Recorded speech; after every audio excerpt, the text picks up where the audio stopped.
Was Samuel Foote a monster, a victim, or simply a man caught in a whirlwind of scandal?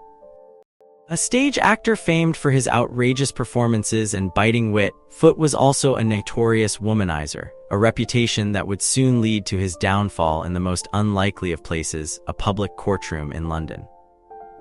But how did a seemingly invincible celebrity find himself facing charges of attempted sodomy, charges that threatened to shatter his career and expose him to the relentless glare of public scrutiny? The story begins, as so many of these tales do, with a man named John Sangster.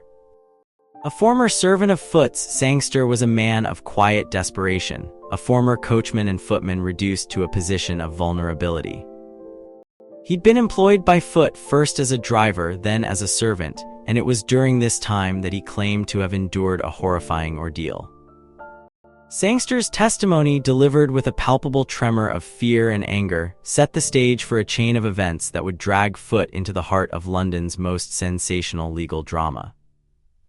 The courtroom at Bow Street, a grim, uninviting space tucked away in the bustling heart of Covent Garden, was a world away from the glittering stage where Foote had commanded the attention of thousands.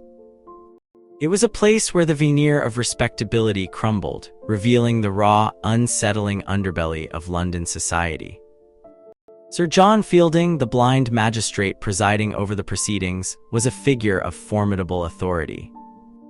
He was a man known for his shrewdness, his relentless pursuit of justice, and his uncanny ability to detect deception. Fielding's presence in the gallery, a dark silhouette behind a black blindfold, added an element of theatricality to the proceedings. The atmosphere in the courtroom was thick with anticipation. Reporters, eager for a scoop, jostled for position, their pens poised to capture every detail.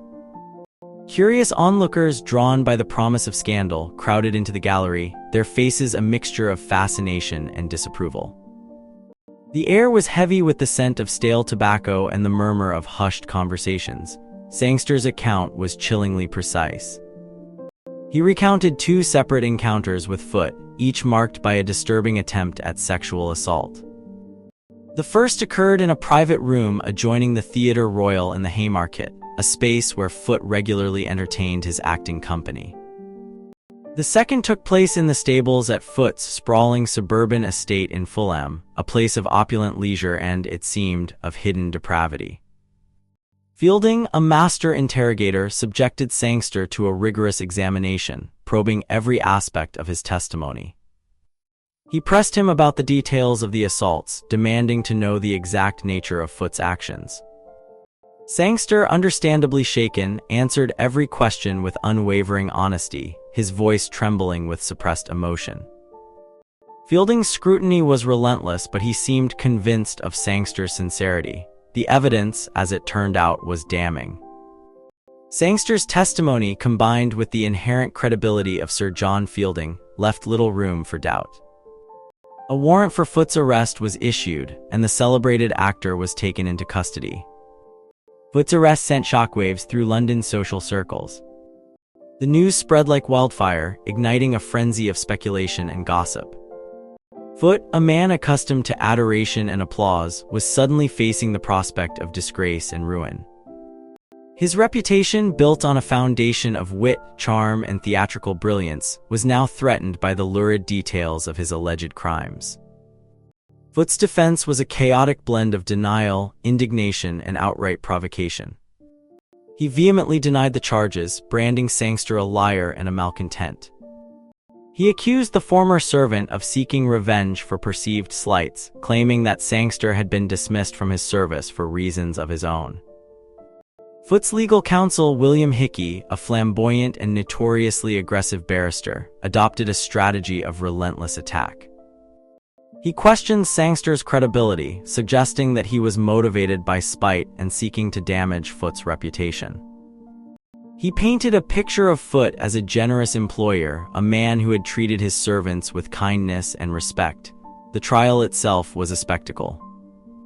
The courtroom was packed with spectators eager to witness the downfall of a fallen star. Reporters scribbled furiously, capturing every word and gesture.